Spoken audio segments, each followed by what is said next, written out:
Hello and welcome to Banished with Band-Aid. A few quick things before we get into it. If you don't like the sound of my voice, deal with it, I don't care. But this is just a quick tutorial on how to use your overview in a more effective way. Okay?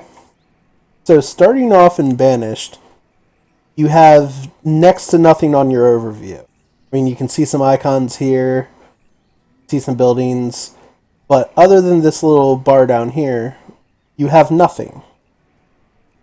So there are a couple things you need to know. First off, this far left button, simulation speed. If you're new to Banished, don't touch it that much. Once you've started to get the hang of what you're doing, then you're going to want to start using it. But until then, all it does is speed up how quickly you'll die. Right after that is the tools and reports. You'll see a bunch of new buttons. Starting off, you have your general statistics on the left. If you click it, you'll see some useful information start popping up. It tells you the season, your population, and the split. It tells you if there are any citizens in dire need of something. That's just the same as these pop-ups right here. It tells you your temperature, here's your resources, your health, the health of your citizens, happiness of the citizens, and that's your alcohol, so more resources. Okay, this is probably the most important button in the entirety of all of these buttons down here. Because without this button, you're kind of just eyeballing everything. Once you have your statistics up here, you can much more appropriately manage your town. Next to that is overhead map of the area. It's nice to have for basic planning, but it's not something you particularly need. Next to that is your jobs and citizens tab, which is really your professions tab. This is very good for managing your town because it gives you all of the jobs. It tells you how many people are in those jobs, how many people you can have in those jobs. As you see, I have nothing built. Literally just started this. So as a result, there's no professions, but you can see I have 10 laborers. Okay?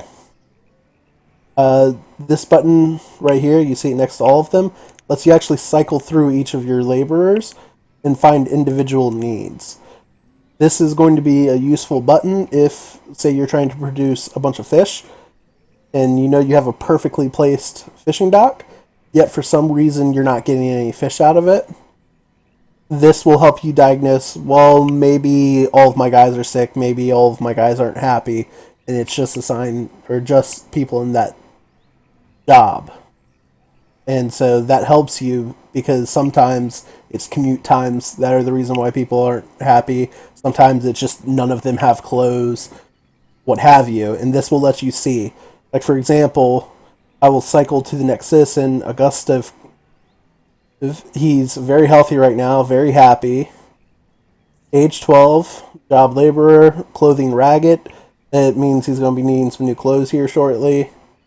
Educated, yes. Education's important in this game because it speeds up work time. Tools, none. Best stuff is finding a tool. You start off with some tools depending on your difficulty levels. So, yep, start off on 40 on the medium. So he'll automatically be going to get that, so that will resolve itself. Back to the overview. So you generally almost always want this up, as well as this. The next tab is the show limits placed on resource production.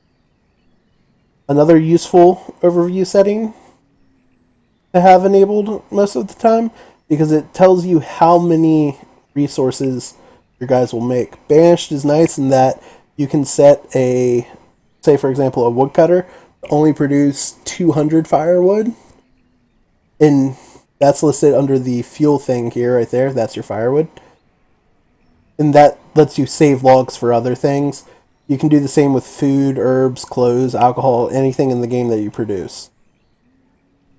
So again, that's useful to keep up, but you don't need to keep it up, because that can also be done directly through building management.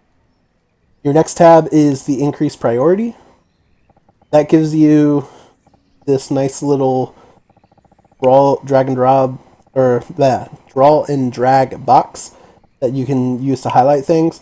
Say, for example, there's a certain farm that you want people to work on, you can do that to increase the priority.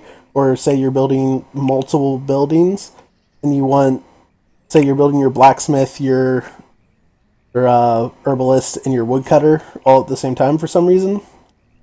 Well, you just ran out of tools. Okay, you can increase the priority of your blacksmith to get that up and running so you can start replacing tools. Okay? Next is your paths button. You can just click on somebody or click on a building and it will tell you the path that the people in it take. Again, useful for diagnosing, why some people are unhappy or why things aren't being produced. Because if they have to go too long to get market goods, that's time taken out of doing other things. So it helps you diagnose some of those issues. Next is save camera locations. So that just lets you, like, say, here's one. Let's come down here. Here's two. And then you could just press the hotkey. And bam, you're back. And it'll tell you what each of the hotkeys are just by hovering over it. So next is your town hall button, I believe, but I don't have a town hall button or town hall built, so you're not going to get anything out of that. And then show help and reference material. Bam. So, I mean, this is okay. It's not the best, but the help here will get you by. So, like, bam, here's a whole explanation of the status bar. So if you're ever completely lost, this is a good place to get your information. Okay. Next is your homes and housing. That's simple. Just click it and you can have your house. T to rotate the street entry. R to rotate the other direction. F to change the actual positioning of the house, but that last one is purely cosmetic. So, and then you have your stone house, which is just a better version of the wooden house, but costs more resources. Then you have the boarding home, which is a decent start if you're completely lost. That will at least ensure you don't die for a couple years until you get everything else sorted. So next tab is your road and bridges. Simple click drag to build a road. So you have your dirt road, your stone road, wooden bridge. Those can get tricky to place. Bam, in its place, and it will auto do the road past that. Then you have your tunnels for going through mountains. Bam. Yep. And as you can see, as it scales up in length, the total resources value will change. And I just accidentally told it to do that. I'll leave that up for now, though. So next you have your... One sec.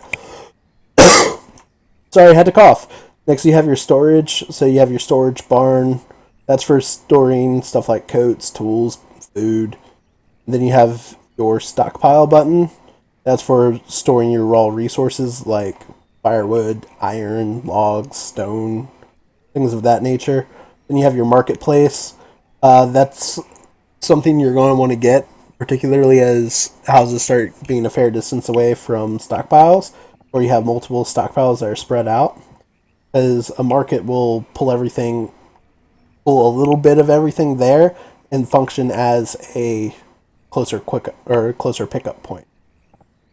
Then finally you have your trading post, which is something that you need to get up ASAP, assuming you have a stable firewood economy going. And those have to be placed on rivers that actually connect to the edge of the map. As a result, you about once every year, sometimes more, sometimes less, but once a year is a good number, you'll get a trading vessel in that you can actually trade resources to. Okay? I'm going to go ahead and tell it to build that so I can get more in depth on that. Next you have your town services. You got your well, your schoolhouse, your hospital, town hall. Town hall is a very important building. Your chapel and your cemetery, also an important building. Then you have your food production. That's where you'll find your crops, your orchards, pastures, fishing docks, hunting cabins, and gatherer's hut. Now, here's where you start getting radius placements. As you can see, if I click on the gatherer's hut, I get this nice little circle around it. That is the vicinity that it will work in. So as a result, a gatherer's hut needs old growth forest, so it can collect berries and whatnot, berries and nuts. So you'd want to get as much natural forest as possible within this radius. If you have absolutely no wood available, you can drop a forester's lodge, and over time, that forest will grow up, and then you can place a gatherer's hut. But you get the general gist of it. More forest in the circle, more you get. Then you have your resource production tab. That's where you'll find your woodcutters, your forester lodge, herbalist, blacksmith, tailor, tavern, mine, quarry. Only thing you need to know, quarries don't like going away once you place them, and mines need to be placed on the side of a mountain, so sometimes you have to like really look for a good, like there's a good spot for a mine.